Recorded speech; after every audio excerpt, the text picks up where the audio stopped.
तो शुरुआत होती है मेन कैरेक्टर चार्ली को दिखाने से, जो प्रोफेसर है और बच्चों को इंग्लिश पढ़ाता है, ऑनलाइन क्लासेस देता है। लेकिन हमेशा वो अपना कैमरा बंद रखता है क्योंकि वो जानता है कि अगर लोगों ने मेरी शक्ल और जिस्म देख लिया तो सब डर जाएंगे, क्योंकि उस बेचारे का वजन काफी बढ़ गया था। और आज भी जब वो क्लास दे रहा था तो अचानक उसे दिल का दौरा पड़ता है। उसे लगता है कि मेरे मरने का टाइम आ गया है, इसीलिए पास रखे हुए कागज को उठाता है जिस पर एक ऐसी मजमून लिखा हुआ था और उसे पढ़ने लगता है। तभी बाहर से एक लड़का अंदर आता है। वो कुछ कहता उससे पहले ही चार्ली उसके हाथ में वो ऐसी देकर कहता है कि इसे जोर जोर से पढ़ो। तो वो लड़का भी बिना सोचे समझी पढ़ना शुरू कर देता है। हालांकि चार्ली को लग रहा था कि वो मरने वाला है, पर वो शांत हो गया था। दिल की धड़कनें भी ठीक हो गई थी। उस लड़की से पूछता है कि तुम कौन हो। वो बताता है मैं चर्च की तरफ से आया हूँ, एक प्रीस्ट हूँ और गॉड की मैसेज हर घर में पहुँचाता हूँ। और वैसे ये बताएं आपने मुझे ये ऐसे पढ़ने को क्यों कहा। चार्ली जवाब देता है कि ये एक काफी अच्छा और मेरा पसंदीदा ऐसे है। मुझे लगा मैं मरने वाला हूँ तो आखिरी बार सुनना चाह रहा था बस। उनकी बातें चल ही रही थी कि तब यहाँ एक औरत आती है जो चार्ली की दोस्त है और यही उसकी देखभाल भी करती है। आते ही वो उसका चेकअप करने लगती है। इसमें चार्ली का ब्लड प्रेशर काफी बढ़ा हुआ था। वो टेंशन में आ जाती है ये सोचकर कि अगर जल्दी से हॉस्पिटल ना ले जाया गया तो ऐसे ही बहुत जल्द मर जाएगा। वो चार्ली को समझाने लगती है कि प्लीज चले जाओ हॉस्पिटल, जिसके लिए वो मना कर देता है कि नहीं मैं नहीं जाना चाहता हॉस्पिटल और वैसे भी मेरे पास इतने पैसे नहीं है। तभी उसकी नजर प्रीस्ट पर जाती है। वो पूछती है कि तुम कौन हो। वो अपने बारे में बताता है, साथ ही वो अपने चर्च का नाम भी बताता है। जो सुन वो चर्च आती है, कहती है कि मुझे उस चर्च से नफरत है क्योंकि उस चर्च के लोग ये झूठे दावे करते हैं कि हम लोगों की जान बचाएंगे, उनकी मदद करेंगे। और अब की बार भी वो यही ड्रामा कर रही है कि हम चार्ली की जान बचाएंगे। प्रीस्ट कहता है ऐसा कुछ नहीं है जैसा आप सोच रही है, हम सच में चार्ली की जान बचाना चाहते हैं। गॉड का मैसेज उस तक पहुंचाना चाहते हैं ताकि उसे भी समझ लग जाए कि गॉड क्या कहना चाहते हैं और फिर उस हिसाब से वो अपनी जिंदगी गुजारे। वो कहती है कि बेहतर होगा तुम यहाँ से चले जाओ क्योंकि ना मुझे और ना ही चार्ली को इन बातों पर यकीन है। चर्च से तो हम दोनों सख्त नफरत करते हैं क्योंकि वहाँ से चार्ली को बस दुख ही मिले हैं। दरअसल चार्ली का सबसे खास दोस्त वही रहा करता था। वो और चार्ली एक दूसरे को प्यार करते थे, लेकिन जब एक दिन उसके दोस्त की मौत हुई तो चार्ली ने टेंशन लेकर अपनी ऐसी हालत कर ली, उसे खतरनाक बीमारी हो गई। इस तरह चर्च से उसे इतना बड़ा दुख मिला। अब ये बातें सुनकर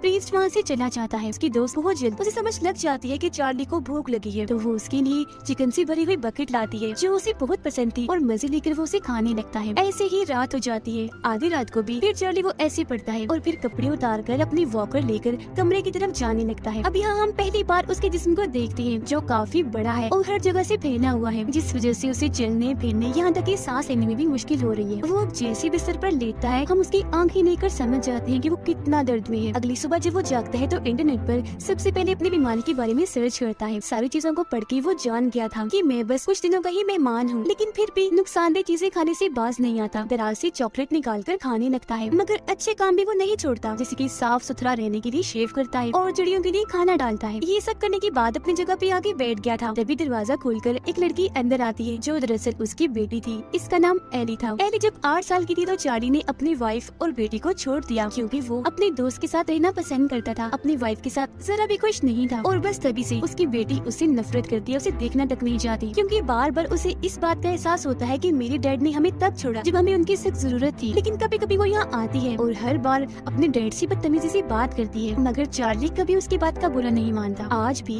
वो एक के बाद एक उससे बदतमीजी कर रही थी, लेकिन फिर भी वो अपनी बेटी को मनाने के लिए कहता है कि मैं चाहता हूँ मेरी प्यारी बेटी तुम रोज यहाँ आओ, मेरे पास ही रहो क्योंकि मैं जानता हूँ मेरे पास बस कुछ ही दिन रह गई है। इस पर वो जवाब देती है कि मैं हर रोज यहाँ नहीं आ सकती, मेरी पेपर्स आने वाली है और इंग्लिश पेपर की मुझे सबसे बड़ की टेंशन है। चार्ली बोलता है कि मैं तुम्हारी तैयारी करवा दूंगा पेपर्स में क्योंकि मैं इंग्लिश का टीचर हूँ, बस तुम आती रहना। ये बात सुनकर भी उसको तरस नहीं आता, वहाँ से जाने लगती है। तब चार्ली बोलता है कि अगर तुम रोज आती रही तो मेरे अकाउंट में जितने भी पैसे है मैं वो सारे तुम्हें दे दूंगा, तकरीबन 1 लाख से ज्यादा डॉलर्स है। ये बात सुनकर वो चुप हो गई थी, सोच में पड़ जाती है क्योंकि ये एक काफी बड़ी रकम थी। फिलहाल हाँ वो इसलिए नहीं बोलती क्योंकि अभी वो नाराज है। अब अपने डैड को मजीद परेशान करने के लिए दरवाजे पर आती है और कहती है कि अगर आप चाहते हैं मैं रोज आपसे मिलने आऊँ तो अभी बगैर वॉकर का सहारा लिए पैदल चलकर मेरे पास आए। ये भी चार्ली अपनी बेटी के लिए करने को मान जाता है, जबकि वो जानता था कि ऐसा नहीं होगा। वो पूरी ताकत लगा के खड़ा होने की काफी कोशिश करता है पर बेचारा नीचे गिर गया था, जो देखकर एली यहाँ से निकल जाती है।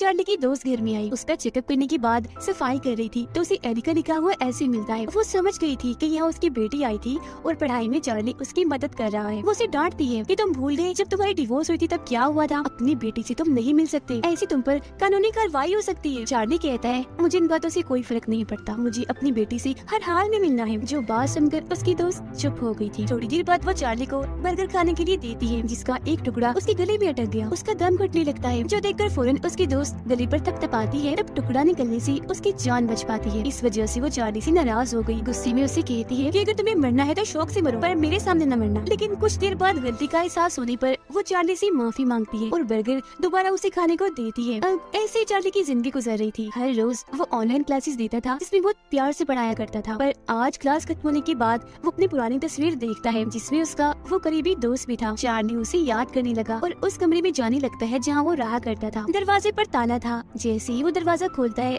चाबी नीचे गिर जाती है जिससे अब वो नहीं उठा पाएगा। हालांकि वो काफी कोशिश करता भी है लेकिन चाबी नहीं उठा पाता तो हार मान के वापिस आ जाता है। अब वादे के मुताबिक आज भी एली उससे मिलने आती है। तब बहाने से चार्ली उसे बात करता है। काफी खुश नजर आ रहा था। वो उसे साथ साथ बता भी रहा था कि तुमने ऐसे में कौन कौन सी गलतियाँ की हैं। जिस दौरान वो ये भी पूछ लेता है कि अपनी मॉम को सुनाओ, ठीक है। वो जो सुनकर एली चिढ़ गई। पूछती है कि आखिर आप इस बारे में क्यों पूछ रहे हैं? कभी एहसास हुआ इस बात का कि हमें आपने अकेला कर दिया था और कभी मुड़कर हमारी तरफ देखा तक नहीं। आप एक नंबर के मतलबी खुदगर्ज इंसान हैं। अपने दोस्त की खातिर हमारे साथ ये सलूक किया। अब मुझे इस बात से कोई फर्क नहीं पड़ता कि आप क्या महसूस करते हैं। आपको अपनी गलती का एहसास है क्योंकि आपकी ऐसी हालत आपके दोस्त की वजह से हुई है न कि हमारी वजह से। तो मुझे आप पर जरा भी तरस नहीं आता। इतना कुछ सुन के भी चार्ली उसकी बातों को नजरअंदाज कर देता है और बस इतना कहता है कि तुम मेरे लिए एक ऐसी लिख दो कि ज्यादा नहीं कुछ लाइन सब तक मैं अंदर जा रहा हूँ। इतना कहते ही वो वॉशरूम में चला जाता है और फूट फूट के रोने लग गया था क्योंकि आज उसे आंसू कंट्रोल नहीं हो रहे थे। ये चीज एली ने भी महसूस कर ली थी पर उसे कोई फर्क नहीं पड़ता। तभी दरवाजे पर दस्तक होती है। प्रीस्ट आया था और जब एली को ये बात पता चली कि वो चर्च से आया है तो वो उसे कहती है कि मैं कल दोबारा आऊंगी, तुम भी आना, मैंने तुमसे बात करनी है। इतना कह के वो वहाँ से चली जाती है। अब प्रीस्ट चार्ली को कहता है कि मैं तुम्हारी मदद करना चाहता हूँ। वो उसे अच्छी बुरी बातें बताने लगता है। इस पर चार्ली का जवाब ये था कि मुझे तुम्हारी इन बातों में कोई दिलचस्पी नहीं है। अगर तुम सच में मेरी मदद करना चाहती हो तो मेरे साथ आओ। वो उसी कमरे के पास आता है। नीचे गिरी हुई चाबी उठवाकर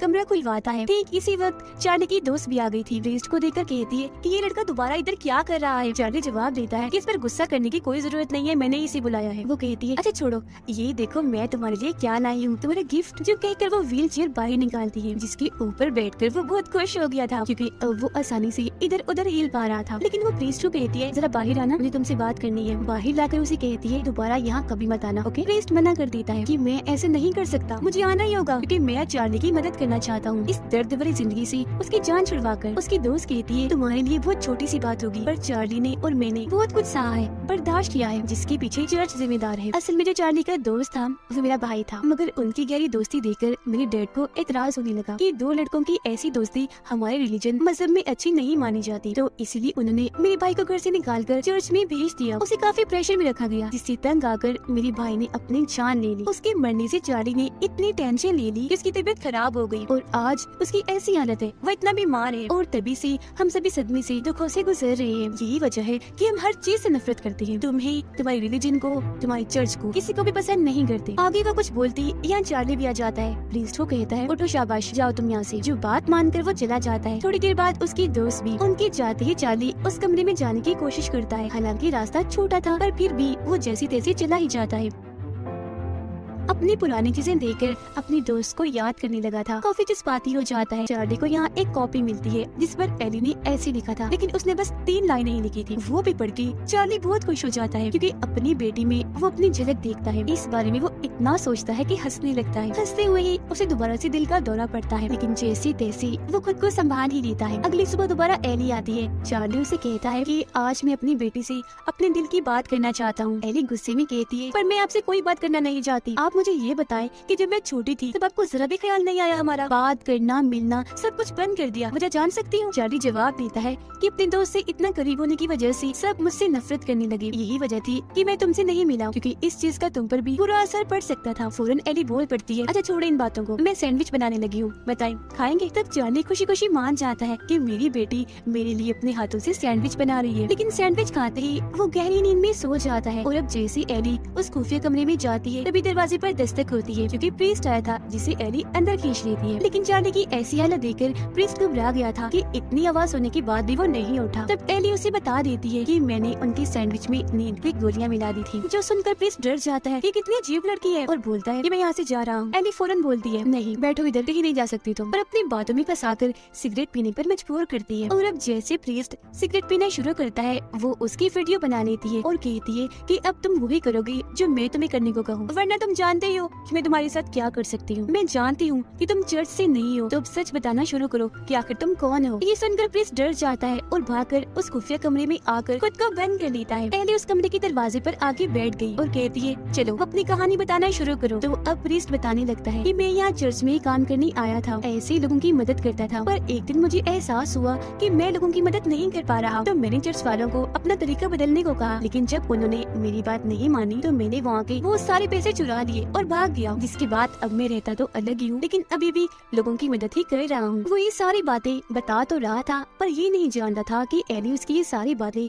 अपने मोबाइल पर रिकॉर्ड कर रही है। फिर दरवाजा एक बार फिर बजता है। ये दोनों जब बाहर चेक करने जाते हैं तो देखती हैं कि चार्ली की दोस्त अपने साथ चार्ली की वाइफ को लाई है। उसकी दोस्त चार्ली को होश में लाने की कोशिश करती है, मगर जब वो नहीं आता तो एली सच बता ही देती है कि मैंने दरअसल इनके सैंडविच में नींद की गोलियां मिला दी थी। जो सुनकर उसकी दोस्त ऑक्सीजन की मदद से उसे होश में लाने लगी थी, मगर एली की इस हरकत पर दोनों को काफी गुस्सा आ रहा था। लेकिन चार्ली की वाइफ उसकी दोस्त को चार्ली के इतना करीब देखकर उस पर गुस्सा करने लगती है। कहती है कि तुम पैसों की लालच में ये सब कर रही हो, रोज यहाँ आकर चार्ली की खिदमत करती हो ताकि उसके सारे पैसे तुम्हें मिल जाए। जिस पर चार्ली की दोस्त जवाब देती है कि नहीं तो ऐसा तो कुछ नहीं है, ये मेरा दोस्त है इसलिए सब करती हूँ, और वैसे भी इसके पास कोई पैसे नहीं है। जिसमें उसकी वाइफ कहती है कि मुझे लगता है तुम इस बारे में नहीं जानती, चार्ली के पास लाखों में डॉलर्स हैं। जो सुनकर उसकी दोस्त चार्ली पर गुस्सा करने लगती है कि तुम्हारे पास इतने पैसे हैं मगर तुम फिर भी अपनी जिंदगी गुर्बत में गुजार रहे हो, अजीब हो, पैसों का कहकर हॉस्पिटल भी नहीं जाते और मेरा जरा भी एहसास नहीं तुम्हें, रुपया रुपया जोड़कर मैं तुम्हारे लिए चीजें लाती हूँ। इतना कहते ही गुस्से में वो यहाँ से चली जाती है। अब एली चार्ली से दोबारा बदतमीजी करने लगी थी, इसलिए उसकी मॉम डांट कर उसे वहाँ से भगा देती है और चार्ली को बताती है कि मैंने जानबूझ के एली को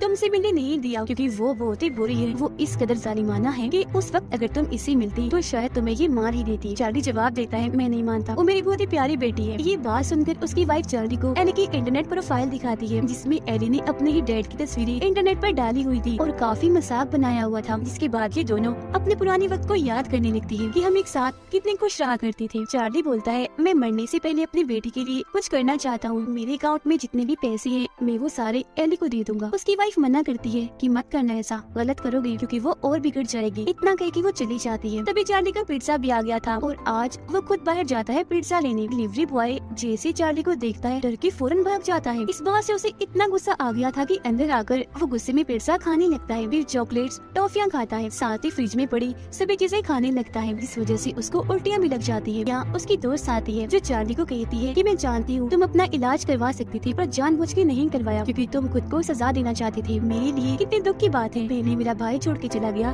और आज तुम जा रहे हो। क्योंकि चार्ली की हालत खराब हो रही थी, वो अपनी आखिरी सांसें गिन रहा था, लेकिन अभी भी वो हॉस्पिटल जाना नहीं चाहता। वो फिर चार्ली के गले मिलकर दुखी होते हुए यहाँ से जाने लगती है। तभी गुस्से में यहाँ एली आती है और कहती है डैड ये क्या किया आपने, मुझे ठीक से नहीं पढ़ाया, मैं फिर फेल हो गई, जो शायद ऐसे की वजह से हुआ, वो आपने मुझे गलत लिख के दिया होगा। चार्ली जवाब देता है बेटा एक बार जरा इस ऐसे को गौर से पढ़ो। और अब जैसे एली उसे पढ़ने लगती है चार्ली उसे जज्बाती होते हुए बताता है कि जब तुम चौथी क्लास में थी ये ऐसे तुमने तब लिखा था, तुम बहुत खास हो, बुरे नहीं हो, और अब बंद करो खुद को सजा देना और दूसरों की नजर में खुद को गलत साबित करना, और मैं जानता हूँ तुम आगे जाके बहुत कामयाब होगी, मुझे तुम पर भरोसा भी है और गर्व भी। उसकी ये बातें सुनकर एली भी रोने लगती है और कहती है डैड आप खुद के साथ क्या कर रहे हैं, आपको हॉस्पिटल जाना चाहिए। चार्ली दुखी होते हुए बोलता है नहीं मेरा टाइम आ चुका है। अब ये बात सुनकर एली फूट फूट कर रोने लगती है। चार्ली उसे कहता है मेरी प्यारी बेटी आखिरी बार मुझे ऐसी पढ़ के सुना दो ना। तो अब जैसे वो ऐसे पढ़ने लगी थी चार्ली अपनी पूरी ताकत इकट्ठा करने लगता है और वो उठ खड़ा होता है और अपने पैरों से चल के उसके पास जाने लगता है। एली भी ऐसे पढ़ते पढ़ते उसके पास आ रही थी और फिर उसकी मुस्कुराहट के साथ ही चार्ली की मौत हो जाती है। उसकी आत्मा सीधा हेवन